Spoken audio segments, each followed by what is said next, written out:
우리의 육신이 다한 후에 천국에 가면 우리는 어떠한 삶을 살게 될까요? 성경 곳곳에서 천국에 관하여 여러 가지 모양으로 설명하지만 우리가 천국의 모습이 어떠할지 아주 정확하게 상세하게 그릴 수는 없는 것 같습니다. 유한한 인간이 무한한 세계를 다 이해하지는 못하는 것 같죠. 하지만 우리가 100% 확신할 수 있는 것은 하나님을 영원히 예배하는 삶을 우리가 살게 될 거라는 겁니다. 높고 위대하신 영광의 하나님을 영원히 예배하며 살아가는 것. 이 삶은 그 무엇으로도 채울 수 없는 영원하고 참된 만족과 기쁨을 우리에게 줄 것입니다. 하나님은 자비로운 분이셔서 우리에게 천국에서 펼쳐질 이 만족과 기쁨의 예배를 이 땅에서도 맛볼 수 있도록 해주셨습니다. 그렇게 하기 위해서 우리를 예배자로 불러주셨고 예배를 통해서 펼쳐지는 천국을 우리가 맛볼 수 있도록 해주셨습니다. 이사야 43장 21절은 이렇게 말하죠. 이 백성은 내가 나를 위하여 지었나니 나를 찬송하게 하려 함이니라. 이 말씀을 받은 당시의 이스라엘 백성들 그리고 현재를 살아가는 모든 교회와 성도는 하나님을 예배하는 존재로 지음을 받았습니다. 하나님은 하나님 나라가 확장되어 하나님의 통치가 펼쳐지는 곳에 하나님께서 행하신 일들에 대한 찬양과 경배와 송축이 있도록 하셨습니다. 우리는 하나님 나라의 확장이라는 이 복음의 사명을 가진 자이고 동시에 확장된 하나님 나라에서 하나님을 예배하는 이 예배자의 사명을 받은 자이기도 합니다. 하나님을 예배한다는 것은 내가 하나님과의 관계 안에 있다는 증거이고 하나님만이 찬양을 받기에 합당한 분이시다. 하나님께서 누구이신지를 안다는 것이고 내가 하나님께 엎드려 하는 존재이다. 내가 누구인지를 안다는 것이죠. 이처럼 예배는 하나님께서 어떠한 분이신지 아는 것, 또 내가 하나님께 무엇을 해야 되는 존재인가 이것을 아는 것이라고 할 수 있습니다. 이것을 아는 사람이 하나님을 예배한다는 것이죠. 그래서 하나님은 출애굽한 이스라엘 백성들에게 하나님의 법을 알려주실 때에 하나님을 예배하는 법, 예배 방법을 가장 먼저 가르쳐 주셨습니다. 하나님의 백성인 이스라엘 민족이 가장 먼저 가져야 하는 정체성, 가장 기본적이고 근본적으로 가져야 하는 정체성이 무엇이었는가? 바로 오직 여호와 하나님만을 예배하는 예배자, 이것이었다는 것이죠. 지금은 레위기의 제사 방법과 절차를 그대로 따르지 않는 시대이지만 레위기에는 하나님의 백성들이 어떻게 하나님을 예배하며 살아가야 되는가 이것을 알려주는 예배의 삶의 원리가 담겨 있습니다. 구약시대의 제사가 우리와 상관이 없으니까 이것을 등한시하거나 아니면 딱딱하고 어려운 말씀으로 받아들이는 것이 아니라 우리의 예배를 회복시켜주는 말씀, 또 우리가 하나님을 예배하는 예배자로서 다시 서도록 해주는 그 말씀으로 생각하고 내 삶을 온전한 예배로 올려드리기를 다시 한번 다짐하는 시간이 되기를 소망합니다. 우리는 언제 어디서든지 자유롭게 하나님을 만날 수 있고 그곳에서 하나님을 예배할 수 있지만 구약시대에는 정해진 장소에서 정해진 방법과 절차에 따라서만 하나님을 예배할 수 있었습니다. 하나님께서 가르쳐 주신 대로 예배하지 않으면 어떻게 되었나요? 진짜 죽었습니다. 하나님만 예배하지 않아도 이스라엘은 죽습니다. 당시에 하나님을 예배한다는 것은 이스라엘 백성들에게 어떻게 다가왔는가? 생사와 직결되게 다가왔다는 것이죠. 그래서 하나님은 제사 방법을 상당히 상세하게 가르쳐 주셨고 이스라엘 백성들은 이를 철저하게 지켰습니다. 출애굽기 후반부에서 하나님은 각종 율법과 규례와 또 성막 만드는 방법을 가르쳐 주셨고 백성들이 성막을 다 완성한 후에 회막에 구름이 덮였고 또 하나님의 영광이 임재하면서 출애굽기가 마무리됩니다. 이어서 레위기 1장 1절에서 하나님은 회막에서 모세를 부르십니다. 그리고 2절에서 하나님께 예물을 드릴 때는 가축을 드려야 한다고 말씀하시면서 예배하는 방법에 대해서 구체적으로 말씀해 주시기 시작합니다. 하나님을 예배하는 5가지 제사 방법을 구약의 5대 제사라고 하는데 레위기 1장은 가장 먼저 번제에 대해서 알려줍니다. 구약의 제사 중에서 번제가 가장 먼저 등장하기 때문에 모든 예배 중에서 번제를 가장 먼저 드렸다고 생각할 수도 있지만 레위기 말씀을 보면 번제보다 속죄제를 먼저 드렸다는 것을 알 수 있습니다.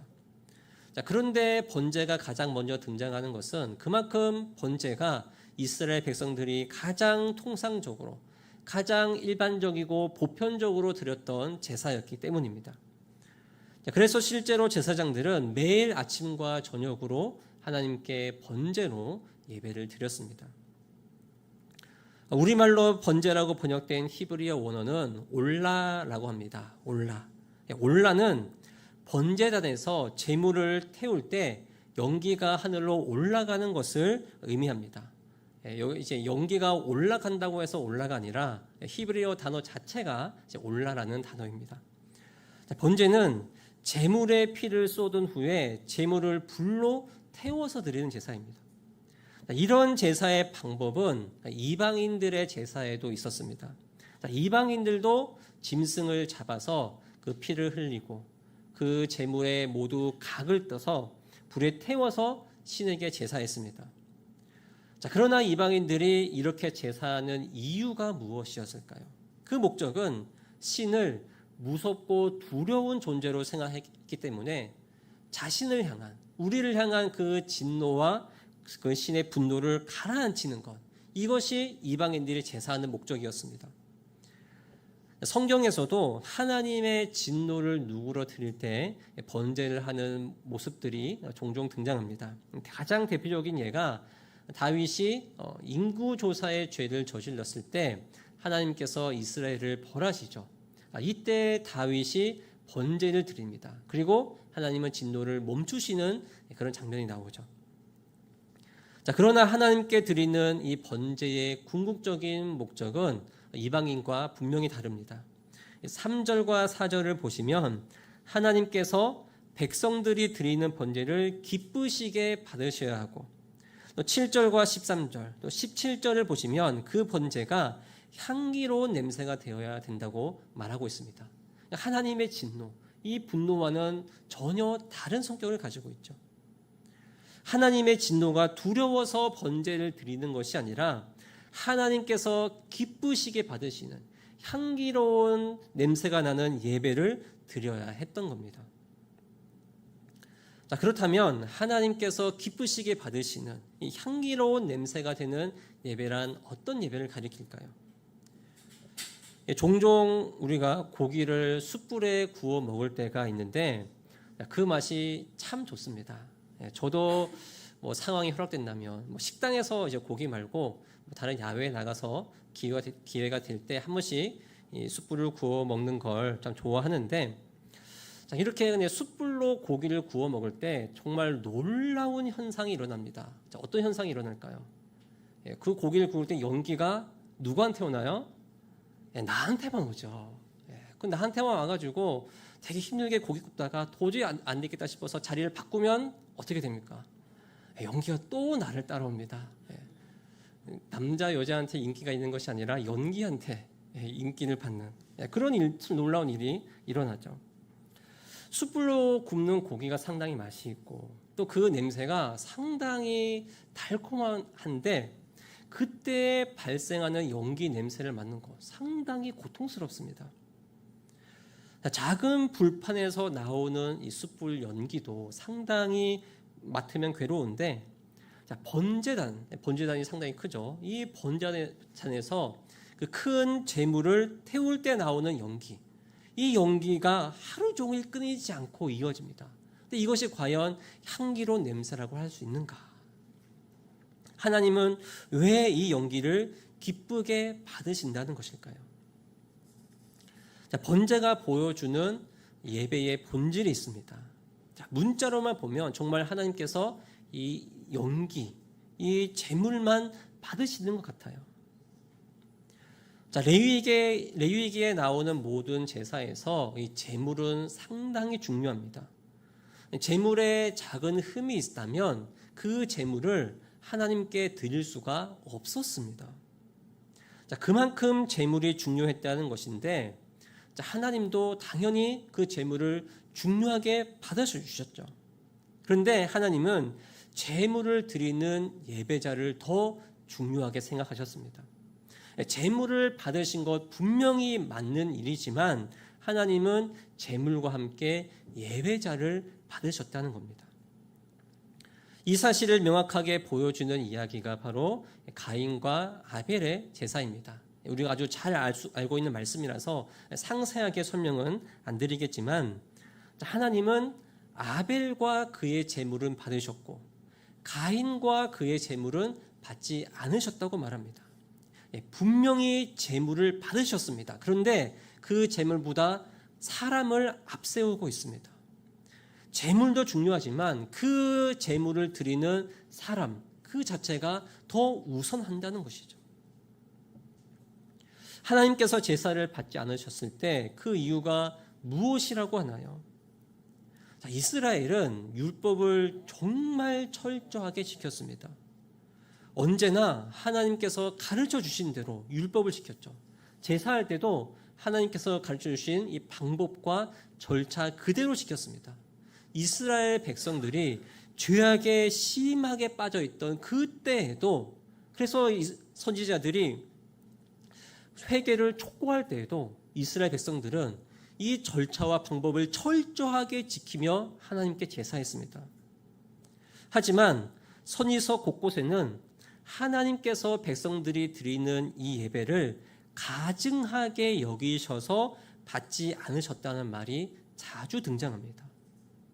백성들이 하나님을 향한 사랑 없이 형식적으로 제사할 때, 하나님도 예배하고 우상도 예배했을 때 하나님은 그 예배를 받지 않으셨습니다. 이 말라기 말씀을 보면 똑같은 말씀과 절차로 예배했는데도 예배자의 마음, 그 중심이 하나님을 향하지 않았을 때 이렇게 말합니다. 내가 너희를 기뻐하지 아니하며 너희 손으로 드리는 것을 받지도 않는다라고 하시면서 차라리 너희가 제사하지 못하도록 성전으로 들어오는 문을 막아버리고 싶다. 하나님을 예배하러 사람들이 하루 종일 오고 있는데 하나님은 그들을 보시면서 차라리 너희들이 예배하러 오지 않았으면 좋겠다. 그냥 문을 닫아버렸으면 좋겠다. 이렇게 말씀하시는 거예요. 예배를 받으시려고 우리를 창조하신 하나님, 예배 받기를 너무나도 즐거워하시는 하나님께서 그럴 거라면, 너희가 이렇게 예배 드릴 거라면 차라리 오지 마라. 그냥 문을 닫아버리겠다. 이렇게 말씀하셨습니다. 이 말씀 상당히 무서운 말씀입니다. 하나님께서 우리의 예배를 막으신다는 것, 우리와의 관계를 막으시다는 겁니다. 결코 가볍게 넘길 문제가 아니었다는 것이죠. 예배의 형식과 방법 당연히 너무나도 중요합니다.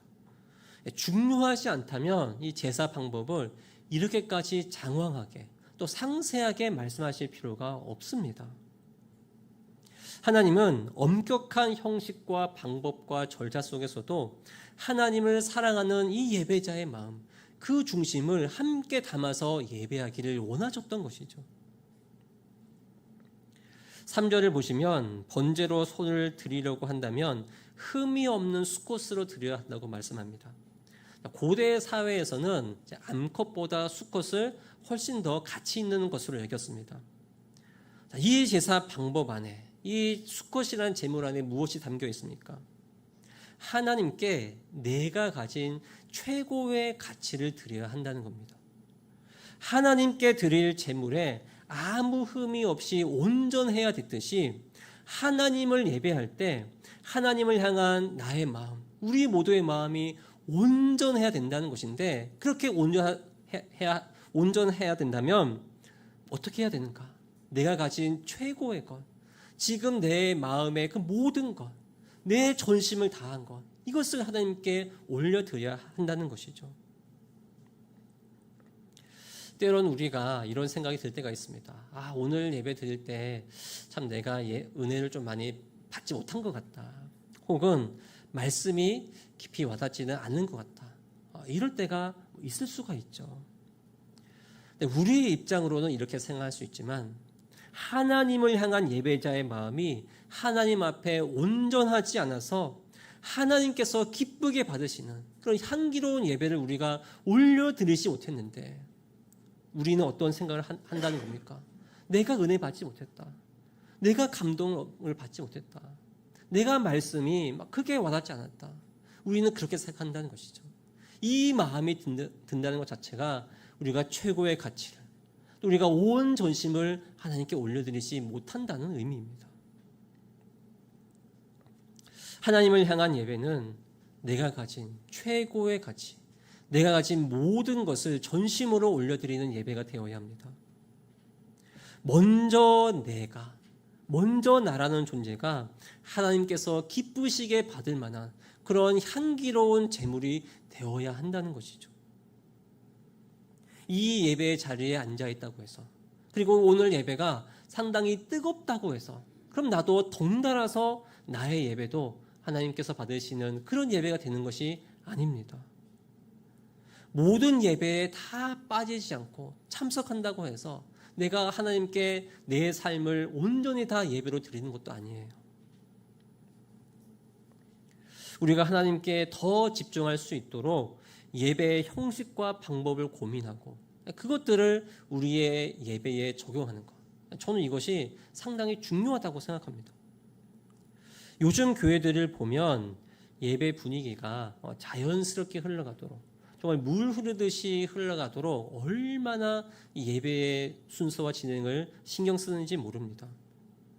그리고 예배에 집중하는 환경들, 어떤 음악들, 분위기들, 조명, 이런 것들도 정말 심혈을 기울이고 있습니다.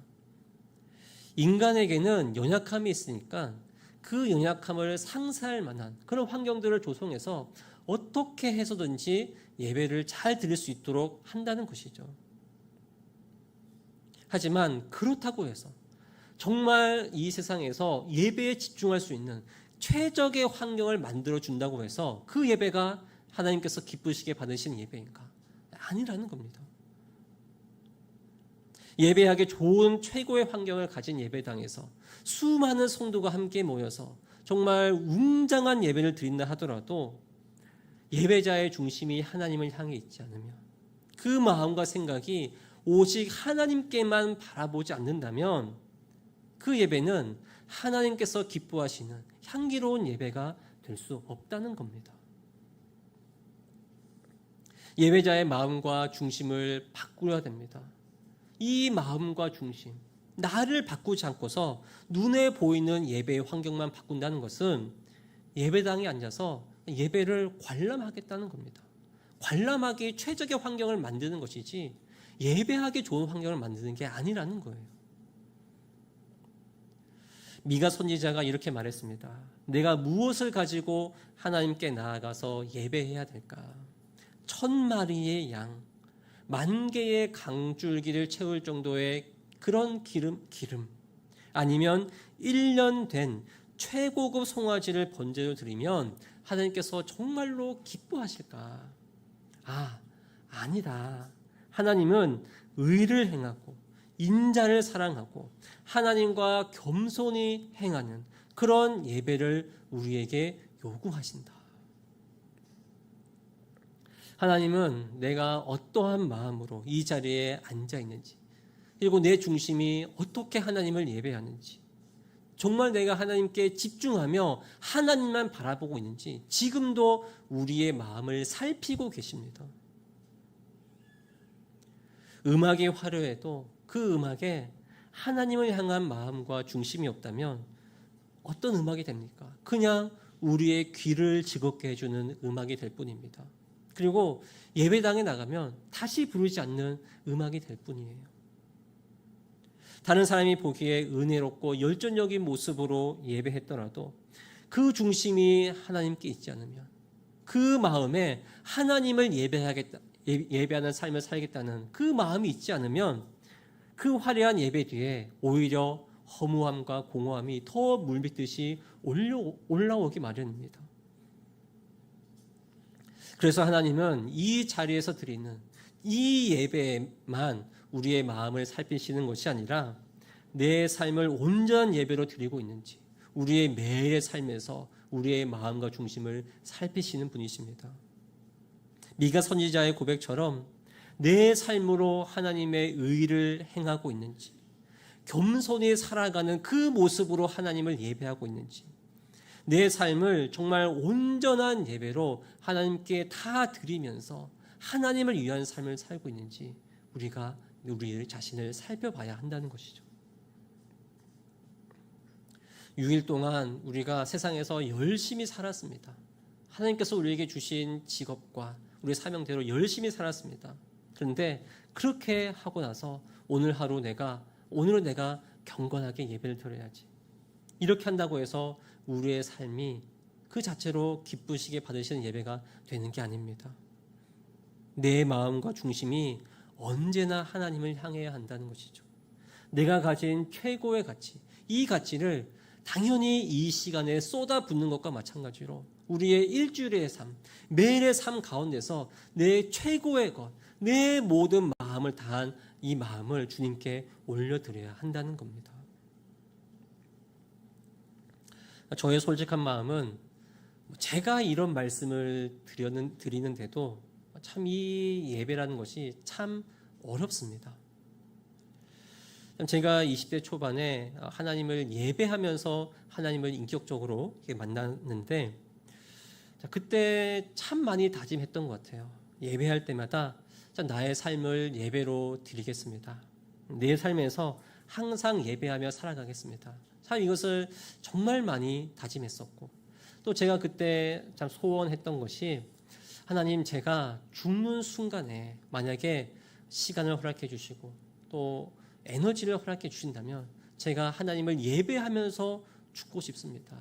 예배하다가 하나님께 가고 싶습니다. 참 이런 소원을 드린 적이 있습니다. 이렇게 굳게 다짐하면서 예배의 삶을 살기 위해서 정말 많이 노력했는데 한 25년 됐을까요?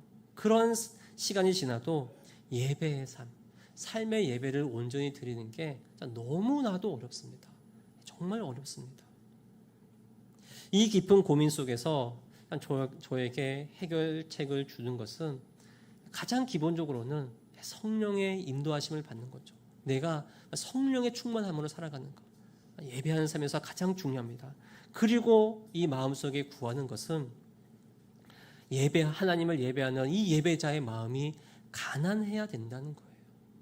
하나님께서 이 예배를 통해서 나에게 은혜를 주시지 않는다면 이번 주를 살아갈 힘을 얻을 수가 없습니다. 이 예배에서 하나님을 만나지 않는다면 일주일 동안 저에게 펼쳐진 이 고난과 아픔과 시련, 저는 도저히 감당해낼 수 없습니다. 오늘 예배에서 하나님께서 저에게 말씀해 주시지 않는다면 그 어떤 말씀을 붙잡고 살아갈 힘과 용기를 얻고 이 말씀이 알려주는 그 방향대로 한 걸음도 나아갈 수 없습니다.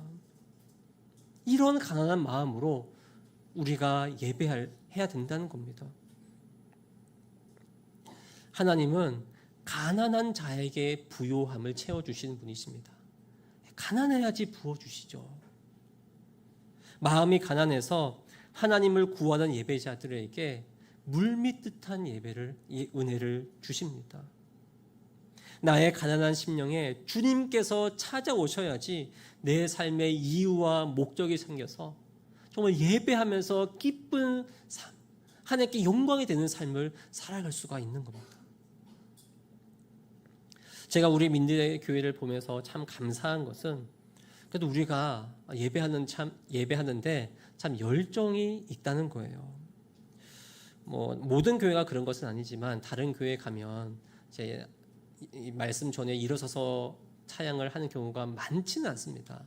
여러분들 이 예배 인도자가 다 같이 일어나십시오 하면 그 제가 뒷모습 보고 있으면 엉덩이가 그렇게 무거워 보입니다. 예배 일어서서 예배하는 거 힘드니까 그것을 다 꺼려하는 거예요. 근데 우리는 남녀노소를 가리지 않고 다 같이 일어서서 예배하니까 얼마나 열정이 있습니까? 수요 예배에도 수요 예배 나오는 것도 정말 쉽지 않은데 말씀을 사모하면서 예배에 나오시는 분들이 계시고 정말 수요 예배에 나오신 분들은 알겠지만 그래도 기도하는 이 분위기가 정말 뜨겁습니다. 정말 뜨겁게 기도하거든요. 새벽에 기도의 자리를 지키시는 분들이 계시고 또 이 예배당에 못 나오셔서 다른 교회 가셔서 기도하시는 분들도 많이 계세요. 우리가 다른 것을 예배한다면 크고 화려하고 웅장할수록 좋죠. 그러나 하나님을 예배할 때는 그런 외적으로 보이는 것보다 하나님을 향한 내 마음, 하나님을 향한 중심, 예배를 갈구하고 하나님을 갈망함은 이 가난함이 가장 중요하다는 겁니다. 하나님은 가난한 예배자의 가난한 예배에 임재하시는 분이십니다. 4절을 보시면 번제물은 예배자를 위하여 속죄가 된다고 했습니다. 이스라엘은 번제를 드릴 때 자기의 죄를 고백하면서 하나님께 올려드리며 하나님께 용서하시는 자비를 구했죠. 하나님을 만나서 나의 죄를 용서받아서 하나님과 화평을 누림으로써 하나님과 더 깊은 교제와 사귐으로 들어가는 것. 이것이 교제입니다. 더 가난한 마음으로 하나님 만나 주십시오. 하나님 함께 해 주십시오. 이것이 예배라는 거예요. 우리가 드리는 가난한 예배가 하나님께서 기뻐하시는 향기로운 예배라는 사실을 우리가 기억하고서 내 마음과 내 중심과 내 모든 삶이 더욱더 가난해져서 하나님을 더욱더 간절하게 예배하는 성도님들 되시기를 소망합니다. 하나님은 번제로 바칠 제물로서 소, 양과 염소, 또 비둘기를 지정해 주셨습니다. 예배자는 네 종류의 가축 중에서 하나를 선택하면 되는데 선택하는 기준은 예배자의 형편이었습니다. 형편대로 형편에 맞게 제물을 준비하면 됐습니다. 제물은 각각 다르지만 제물을 준비하는 과정에서의 공통점은 짐승들은 일일이 조각을 냈다는 것이고 비둘기는 날개를 찢었다는 겁니다. 그리고 제물의 피를 모두 흘리고 그 제물을 번제단에서 완전히 태워 없애는 것이었습니다. 짐승의 몸을 조각내는 것, 비둘기의 날개를 찢는 것, 제물을 완전히 불태우는 것, 이 공통점이 무엇일까요? 바로 내가 완전히 죽는 것입니다. 예배는 내가 죽는 것이 예배입니다. 높고 위대하신 하나님 앞에서 나라는 존재 어느 정도의 크기일까요? 하나님은 우리를 보배롭고 존귀한 존재로 세우셨고 또 세상에서 큰 자라고 우리를 불러주셨습니다. 그런데 무한하신 하나님 앞에서 인간이라는 존재는 먼지 하나 이것밖에 되지 않는 존재이죠. 이런 존재가 온 세상을 다 뒤덮는 하나님을 가릴 수 있을까요? 내 이름이 하나님의 이름을 가릴 수 있습니까? 내 모습에 하나님의 모습이 가려질까요? 내가 아무리 대단한 사람이라고 해도 내 모습이 하나님의 모습을 가릴 수 없습니다. 자, 그런데 하나님은 우리가 내 자신을 완전히 죽이고 하나님만 드러나는 예배를 원하시는 분이십니다. 내가 나를 완전히 죽임으로써 나를 통해서 하나님의 영광만 드러나기를 원하시는 분이시고 내가 완전히 죽음으로써 내가 완전히 하나님께 가려짐으로써 하나님만 높아지는 예배를 하나님께서 원하신다는 거예요. 내가 죽어야지 내 안에 하나님께서 남아 계실 수가 있습니다. 내가 완전히 죽어야 내 안에 하나님께서 살아서 역사하실 수가 있습니다. 내가 나를 비우고 내가 나를 내려놔야지 하나님의 영원한 뜻이 비로소 나의 삶을 통해서 드러나는 겁니다. 내가 비워져야지 내 삶이 하나님의 동행하심으로 채워질 수 있는 겁니다. 내가 죽고 내가 비워지고 내가 완전히 내려질 때 그때 하나님께서 내 삶 가운데 역사하시는 거예요. 4절을 보시면 예배자는 자신이 드릴 번제물의 머리에 손을 얹어서 안수했습니다. 자, 이것은 예배자가 자신과 이 제물을 동일시한다는 뜻입니다. 예배자는 제물에 안수하면서 나의 죄를 제물에 전가시킵니다. 내 죄로 인해서 내가 죽어야 되는데 이 죄를 전가하면서 이 짐승이 대신 죽는 것이죠. 제물이 죽는 것, 이 제물이 죽고 끝나는 것이 아니라 이 제물이 죽는 것 자체가 내가 죽는다는 의미를 가지고 있습니다. 내 죄를 뒤집어 씌운 제물을 번제단에서 흔적도 남지 않을 정도로 완전히 불태우면서 내 모든 것을 포기하고 나의 모습을 감추고 내 생각을 내려놓습니다. 내 마음대로 살고 싶은 그 모든 마음을 내려놓고 하나님을 예배하기로 결단하고 다짐하는 거예요. 예수님은 십자가를 피하실 수 있었습니다. 얼마든지 피하실 수 있었죠. 하지만 자신을 완전히 죽이시고 하나님의 뜻에 온전히 순종하시면서 십자가를 통해서 예수 그리스도를 통해서 하나님의 영원하신 구원 계획을 나타나도록 하셨고 하나님께서 죽은 예수님을 살리시면서 하나님의 영광을 드러내셨습니다. 내가 완전히 비워질 때 내 삶이 하나님의 선하신 뜻으로 채워진다는 겁니다. 내가 죽어야지 하나님께서 죽은 나를 다시 살리시고 죽어있는 영과 내 지친 몸과 마음을 하나님께서 일으켜 주셔서 하나님을 위한 삶, 하나님을 예배하는 삶으로 다시 살아가도록 힘과 능력을 주신다는 거예요. 번제는 우리를 예수 그리스도의 십자가로 안내합니다. 예수님은 하나님의 뜻과 또 그에게 온전히 순종하시면서 죄가 없으신 예수님을 우리의 죄를 짊어지시게 하셔서 십자가에 달리셨습니다. 짐승의 몸이 조각조각 나고 비둘기의 날개가 찢어지며 모든 피를 다 흘리셨던 것처럼 예수님도 자신의 모든 피와 모든 몸을 다 찢기시고 흘리시면서 그렇게 십자가에 달리셨습니다. 베드로전서 1장 18절과 19절은 이렇게 말합니다. 너희가 대속함을 받은 것은 은이나 금처럼 없어질 것으로 된 것이 아니라 흠이 없는 어린 양 같은 그리스도의 보배로운 피로 된 것이다. 우리가 예배할 대상이 누구입니까? 또 우리가 예배할 내용이 무엇입니까? 자기 몸을 버려서 하나님께서 기쁘시게 받으시는 향기로운 냄새가 되신 예수 그리스도. 단 한 번의 제사로 우리의 모든 죄의 문제를 해결하신 그 놀라우신 은혜를 우리는 예배해야 합니다. 우리가 예배할 수 있는 것, 내 공로, 내 생각, 내 마음, 내 모든 것들을 다 죽이고 오직 하나님의 공로만 나타내는 것. 이것이 예배입니다. 우리는 그리스도의 피로 새 생명을 얻었기 때문에 우리가 새 생명을 얻기 위해서 날마다 우리가 살아있는 존재가 되기 위해서는 내가 죽고 하나님께서 사셔야 됩니다. 그때 하나님께서 내 삶 가운데 놀라운 기적들, 예배하는 자에게 주시는 그 은혜들을 우리에게 내려주시는 거예요. 나를 죽이는 예배가 하나님께서 기쁘시게 받으시는 이 향기로운 예배라는 사실을 기억하시면서 날마다 나는 죽고 예수로 사는 그런 예배자가 되시기를 소망합니다.